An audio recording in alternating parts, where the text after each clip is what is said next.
ಚಿಂತಾಮಣಿಯಲ್ಲಿ ಬುಧವಾರ ಆಯೋಜಿಸಿದ್ದ ಪಂಚ ಗ್ಯಾರಂಟಿಗಳ ಸಮಾವೇಶದಲ್ಲಿ ಮಾತನಾಡಿದ ಮುಖ್ಯಮಂತ್ರಿ ಸಿದ್ದರಾಮಯ್ಯ, ಜಿಲ್ಲಾ ಉಸ್ತುವಾರಿ ಸಚಿವ ಹಾಗೂ ಉನ್ನತ ಶಿಕ್ಷಣ ಸಚಿವ ಡಾಕ್ಟರ್ ಎಂಸಿ ಸುಧಾಕರ್ ಅವರನ್ನ ಹಾಡಿ ಹೊಗಳಿದ್ರ. ಅಲ್ಲದೆ ಜಿಲ್ಲೆಯ ಹಲವು ಅಭಿವೃದ್ಧಿ ಕಾಮಗಾರಿಗಳಿಗೆ ಮುಖ್ಯಮಂತ್ರಿಗಳು ಚಾಲನೆ ನೀಡಿದ್ರ. ಕೊಟ್ಟ ಮಾತಿನಂತೆ ನಡೆದುಕೊಂಡು ನಿಮ್ಮ ಓಟಿಗೆ ಗೌರವ ತಂದುಕೊಟ್ಟವರು ನಾವು. ನಿಮ್ಮ ಖಾತೆಗಳಿಗೆ ನೇರವಾಗಿ ಹಣ ಜಮೆ ಮಾಡುತ್ತಿರುವವರು ನಾವು. ಇದನ್ನ ನಿಮ್ಮ ಹೃದಯಕ್ಕೆ ಕೇಳಿಕೊಂಡು ತೀರ್ಮಾನಿಸಿ ಎಂದು ಮುಖ್ಯಮಂತ್ರಿ ಸಿದ್ದರಾಮಯ್ಯ ಹೇಳಿದ್ರ. ಅನ್ನಭಾಗ್ಯ, ಕೃಷಿ ಭಾಗ್ಯ, ಕ್ಷೀರಧಾರೆ ಸೇರಿ 16 ಭಾಗ್ಯಗಳು, 5 ಗ್ಯಾರಂಟಿಗಳನ್ನು ಜಾರಿ ಮಾಡಿ ಪ್ರತಿ ತಿಂಗಳು ನಾವು ಕೊಟ್ಟ ಮಾತಿನಂತೆ ನಿಮ್ಮ ಬ್ಯಾಂಕ್ ಖಾತೆಗೆ ಹಣ ಜಮೆ ಮಾಡುತ್ತಿದ್ದೇವೆ. ಉಚಿತ ಬಸ್, ಉಚಿತ ವಿದ್ಯುತ್ ಕೊಡುತ್ತಿರುವವರು ನಾವು. ತಿಂಗಳಿಗೆ 2,000 ಪ್ರತಿ ಮಹಿಳೆಯ ಖಾತೆಗೆ ಹಾಕುತ್ತಿರುವವರು ನಾವು. ನಾವು ಮಾಡಿದ ಕೆಲಸಕ್ಕೆ ಕೂಲಿ ಕೊಡಿ ಎಂದು ಕೈ ಮುಗಿದು ಕೇಳಿದ್ರ. ಮೋದಿಯವರು ವಿದೇಶದಿಂದ ಕಪ್ಪು ಹಣ ತಂದು ಪ್ರತಿಯೊಬ್ಬ ಭಾರತೀಯರ ಖಾತೆಗೆ 15 ಲಕ್ಷ ಹಣ ಹಾಕ್ತೀವಿ ಅಂದ್ರ. ಮೋದಿಯವರು ಈ ಹಣ ಹಾಕಿದ್ರ, ವಿದೇಶದಿಂದ ಕಪ್ಪು ಹಣ ತಂದರ ಎಂದು ನೆರೆದಿದ್ದ ಜನರನ್ನ ಪ್ರಶ್ನೆ ಮಾಡಿದ್ರ. ಅಚ್ಚೇ ದಿನ ಈಗ ಎಂದು ಡೈಲಾಗ್ ಹೊಡೆದದ್ದು ಮೋದಿಯವರ. ಆದರೆ ಪೆಟ್ರೋಲ್, ಡೀಸೆಲ್ ಬೆಲೆ, ಗ್ಯಾಸ್ ಬೆಲೆ, ರಸಗೊಬ್ಬರದ ಬೆಲೆ ಎಲ್ಲ ಏರಿಸಿ ಬಡವರು, ಮಧ್ಯಮ ವರ್ಗದವರು ಬದುಕುವುದೇ ದುಸ್ತರ ಮಾಡಿಬಿಟ್ಟರು ಎಂದ್ರ. ಸಮಾಜದಲ್ಲಿರುವ ಅಸಮಾನತೆಯ ಮಹಾನ್ ಪೋಷಕರು ಬಿಜೆಪಿಯವರ. ಬಡವರು ಇನ್ನಷ್ಟು ಬಡವರಾಗುತ್ತಲೇ ಹೋಗಬೇಕು. ಮಧ್ಯಮ ವರ್ಗದವರು ಬಡತನಕ್ಕೆ ಜಾರಬೇಕು ಎನ್ನುವುದು ಬಿಜೆಪಿಯ ಅಜೆಂಡಾ. ಹೀಗಾಗಿ ಮಧ್ಯಮ ವರ್ಗದವರು ಬಡವರಿಗೆ ಕಾಂಗ್ರೆಸ್ ಸರ್ಕಾರ ಕೊಡುವ ಎಲ್ಲಾ ಕಾರ್ಯಕ್ರಮಗಳನ್ನ ವಿರೋಧಿಸುತ್ತಾರೆ, ಫಲಾನುಭವಿಗಳನ್ನ ಅವಮಾನಿಸುತ್ತಾರೆ ಎಂದು ಆಕ್ರೋಶ ವ್ಯಕ್ತಪಡಿಸಿದ್ರ. ನಮ್ಮ ಸರ್ಕಾರ ಸಂವಿಧಾನದ ಆಶಯಗಳಂತೆ ಸರ್ವರ ಕಲ್ಯಾಣದ ಕಾರ್ಯಕ್ರಮ ರೂಪಿಸುತ್ತಿದೆ.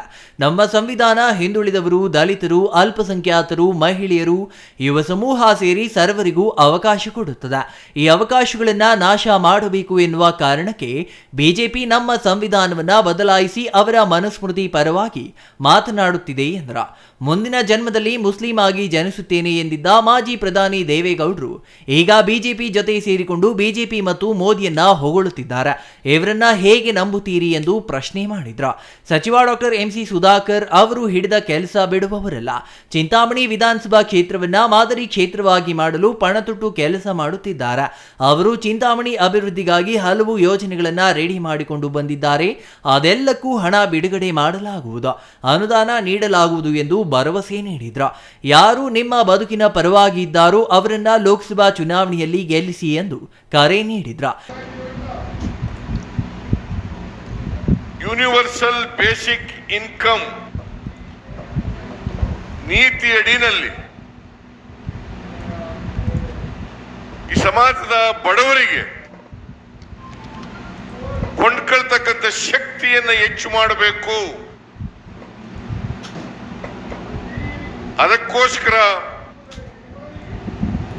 ಅವರ ಕೈನಲ್ಲಿ ಹಣವನ್ನು ಕೊಡಬೇಕು ಅಂತೇಳಿ ನಾವು ತೀರ್ಮಾನ ಮಾಡಿ, ನಾನು ಮತ್ತು ಡಿಕೆ ಮಾಡಿ ಗ್ಯಾರಂಟಿ ಕಾರ್ಡ್ಗಳನ್ನು ಮನೆ ಮನೆಗೆ ಹಂಚತಕ್ಕಂಥ ಕೆಲಸವನ್ನ ಮಾಡಿದ್ರು. ನಾವು ಅಧಿಕಾರಕ್ಕೆ ಬಂದ ತಕ್ಷಣ ಈ 5 ಗ್ಯಾರಂಟಿಗಳನ್ನ ಜಾರಿ ಕೊಡ್ತೇವೆ. ನಾವು ಕೊಟ್ಟ ಮಾತಿಗೆ ತಪ್ಪಿಸ್ಗಳಲ್ಲ ಅಂತೇಳಿ ಗ್ಯಾರಂಟಿ ಕಾರ್ಡ್ಗಳಿಗೆ ಸೈನ್ ಮಾಡಿ ನಾವು ಕೊಟ್ಟವು. ವಿಜಯೇಂದ್ರ ಒಬ್ಬರ ಮೇಲೊಬ್ರು ಸುಳ್ಳು ಹೇಳುತ್ತೆ ಜಾಸ್ತಿ, ಒಬ್ಬರ ಮೇಲೊಬ್ರು ಸುಳ್ಳು. ಅದಕ್ಕೆ ನಾನು ಅನೇಕ ಸಾರಿ ಹೇಳಿದ್ದೀನಿ, ಈ ಬಿಜೆಪಿಯವರ ಮನೆ ದೇವರೇ ಸುಳ್ಳು. ಇನ್ನು ಸಮಾವೇಶದಲ್ಲಿ ಜಿಲ್ಲಾ ಉಸ್ತುವಾರಿ ಸಚಿವ ಡಾಕ್ಟರ್ ಎಂಸಿ ಸುಧಾಕರ್, ಶಾಸಕ ಪ್ರದೀಪ್ ಈಶ್ವರ್, ಎಂಎಲ್ಸಿ ಅನಿಲ್ ಕುಮಾರ್, ಮಾಜಿ ಶಾಸಕ ಎನ್ಎಚ್ ಶಿವಶಂಕರ್ ರೆಡ್ಡಿ ಸೇರಿದಂತೆ ಇನ್ನೂ ಹಲವರು ಗಣ್ಯರು ಹಾಜರಿದ್ದರು. Venkatesh, CTV news, Chintamani.